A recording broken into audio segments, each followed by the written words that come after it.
As a lifelong diehard Dallas Cowboy fan, I am ashamed of what my quarterback, Dak Prescott, said about the world champion Philadelphia Eagles today. As a Cowboy fan, I am horrified by what Dak Prescott said about the Eagles today. And I'm here to book it, to guarantee that next year the Philadelphia Eagles will romp and stomp my Dallas Cowboys just the way they annihilated and humiliated the Kansas City Chiefs in the Super Bowl we all just watched. Dak, how can you have the delusional audacity to say what you said today about the Eagles? How can you have the just false bravado to say, yeah, we're going to beat them because we've been beating them? Dak, help me out here. I'm reading these statements. I watched your video of what you said at your charity event. I feel like you said we compete with the Eagles and we beat them. Well, once upon a time you did. But like your owner, you're living in the past. Then you went on to say, we're very close. I feel confident we've gotten the better part of the Eagles each and every time we've played the Eagles. You said that today, Dak. You haven't played these Eagles. You didn't play in either game this year against these Eagles.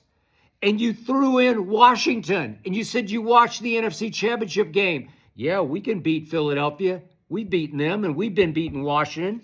Yeah, you have once upon a time. Yeah, I'm looking at your record. You're 9-4 lifetime against Philadelphia. But you didn't play against Philadelphia this year. You're 11-2 lifetime against Washington, but you didn't play against Jaden Daniels either time this year. What are you talking about, Dak? These Eagles are Howie Roseman's masterpiece. They have Howie Roseman, the executive of the century. He did the greatest offseason job through free agency and through the draft and through the coaching hires we have ever seen any GM do. He did a number on the Philadelphia Eagles, as in Super Bowl, 59 number. He ran rings, as in Super Bowl rings, around your GM and your owner, Jerry Jones, who made you for a second time the highest paid player in all of pro football. You're 2-5 in the playoffs. You're not half the quarterback in the postseason that Jalen Hurts is. It hurts me to admit it to your face, Dak, but you're just not. Dak Prescott, that's what you are to me. I mean, come on. Dak, you haven't played these Eagles. Did you watch? You haven't played Saquon with Becton opening holes for him. That's the best offensive line in pro football. And he was the best running back in pro football, and you didn't face him either time because, once again, you got hurt. You're going to play next year at 32, and it feels like you're 42. It feels like you're already washed. You're broken down, falling apart quarterback. Tore your hamstring up at Atlanta. Dak, this past year, well, let me go back to the playoff game. Look what I've got. Look what they've got. Help me out here, Dak. Have you played against this Eagles defense? No. It was the best defense in pro football, and I called it from the start. I called it in August, going to be the best defense, because look at what Howie Roseman did. You've got Howdy Doody as your GM. Come on. Look what they went out and got. Look at their draft. You haven't played against Quinyon Mitchell. He started to look like, at the end of the year, the best cornerback in pro football, and Howie drafted him in the first round. You haven't played against Cooper DeJean. I'll help you out here. Quinyon wears number 27. Cooper DeJean wears 33. All he did was pick six Mahomes in the Super Bowl. Did you watch Jalen Hunt in the Super Bowl? Their third-round pick. So I just gave you first round, second round, third round. Jalen Hunt, they stole him in the third round out of some little Christian school in Houston. They stole him. He was all over Mahomes all day long in the Super Bowl. Jalen Hunt, number 58. You're going to see him in your nightmares for the next, I don't know how long you're going to be my quarterback, probably for the next 15 years. You're going to see Jalen Hunt He's going to be flying around the corner right in your grill, Dak. He's a stud. They got studs everywhere. What a number he did. He went and got Zach Bond. You haven't played against Zach Bond. He was first team All-Pro thanks to Howie Roseman this year. First team All-Pro. They brought back C.J. Gardner-Johnson. You have played against him, and he has haunted you before, and he's back in their secondary. But those kids made it. Those are two of the best cover corners. They were rookies. They turned around a defense. Vic Fangio has had your number every time. Remember when he was the head coach in Denver? You were down at, what was it, like 27-0 in the fourth quarter at home against Denver with Vic doing a defensive number on you with his game plan? And speaking of 27-0, Dak, the last time I saw you in a playoff game, it was at home a year ago against Green Bay, and you were down 27-0 before halftime. You lost 48-32 with a bunch of Mahomesian garbage yards in the fourth quarter and garbage points just like Mahomes had in the Super Bowl. Then the next time I saw you was the home opener, Dak, this year. This year you played in the home opener against New Orleans. It was a complete, it was 44-19. It was over by halftime, and you were the starting quarterback. And then here came Baltimore, and it was over by halftime. And then here came Detroit, and it was over by halftime, and it ended up 47-9 with you as the starting quarterback, Dak. And you have the audacity to be taking shots at the Eagles before they even have their victory parade on Valentine's Day Friday?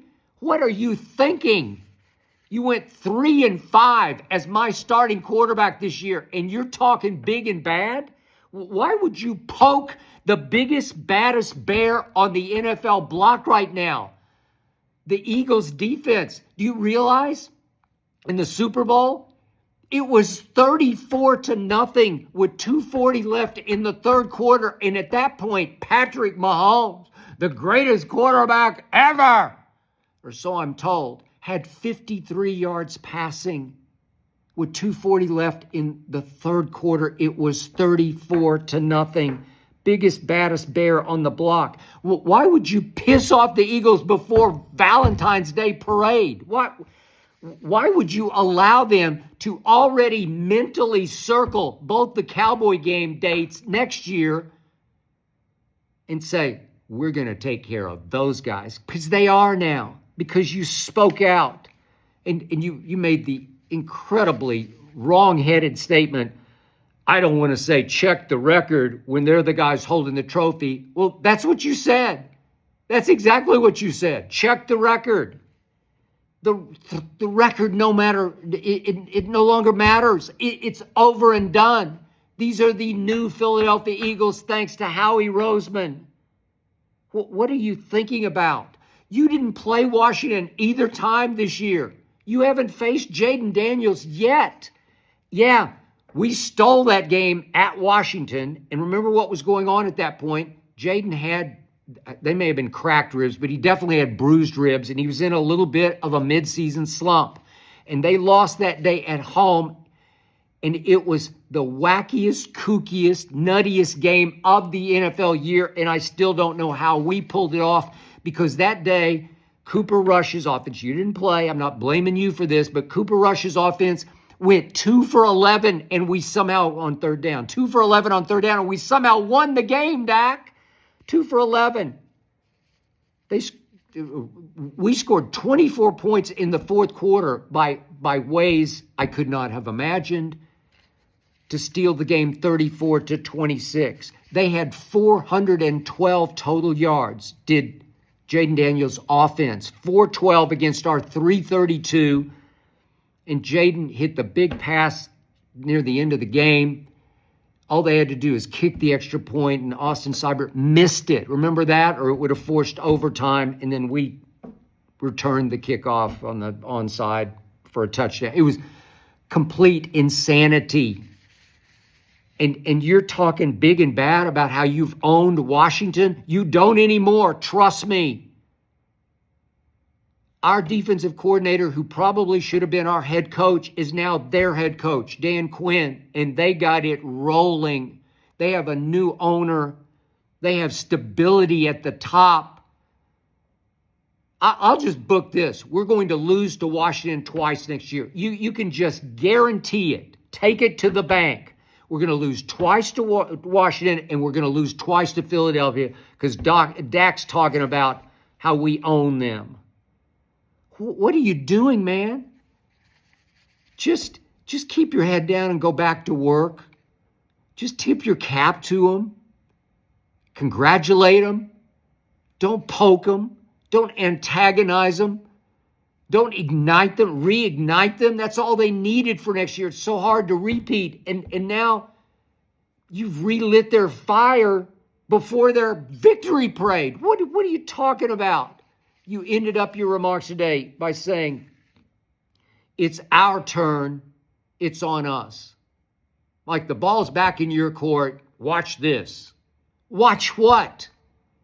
What do we have? I love CeeDee Lamb. You should love CeeDee Lamb, even though you two clash. And I don't think he or his mom have a whole lot of respect for you, Dak.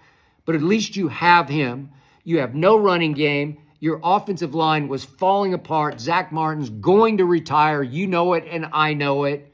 You're not going to be protected the way you were. You can't move at all anymore. You used to be able to move a little bit. Heck, you were an option quarterback at Mississippi State.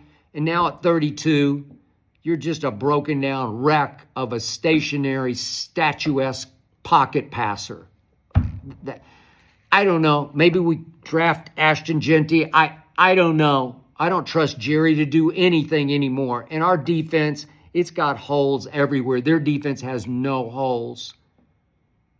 What are you doing to us, Dak?